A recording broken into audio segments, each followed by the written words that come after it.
The collapse of education is the collapse of a nation. Imagine a world where doctors operate without knowledge, engineers design bridges that collapse, and judges rule without justice. Terrifying. Right? But this isn't science fiction, this is the real consequence of a failing education system. Destroying any nation does not require atomic bombs or long-range missiles. It only requires lowering the quality of education and allowing cheating in exams. Education is the backbone of any nation. It shapes minds, builds character, and creates the professionals who hold society together. But what happens when this foundation weakens? The entire system crumbles. Doctors who cheated in exams?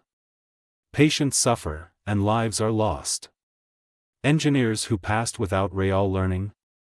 Buildings collapse, infrastructure fails. Economists and accountants without proper knowledge? Money is mismanaged, economies crash. Religious scholars without wisdom? Morality declines, and humanity is lost. Judges who never learn the true meaning of justice? The innocent suffer, corruption thrives. Education, a nation's greatest investment. History has shown that the most successful nations prioritize education.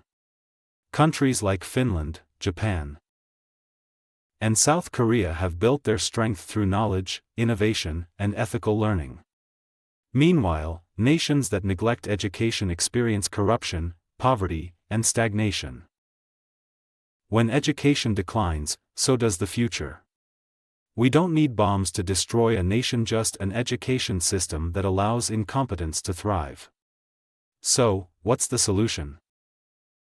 We must invest in quality education, skilled teachers, better schools, and modern learning methods. Promote integrity, stop cheating, enforce academic honesty, and teach real-life skills. Value knowledge over shortcuts. A degree without competence is meaningless. Education is not just about passing exams, it's about shaping a future where people can trust their doctors, walk safely on bridges, and have faith in their leaders. Because when education collapses, the nation follows. What do you think? Is education being taken seriously enough in your country? Let's talk in the comments.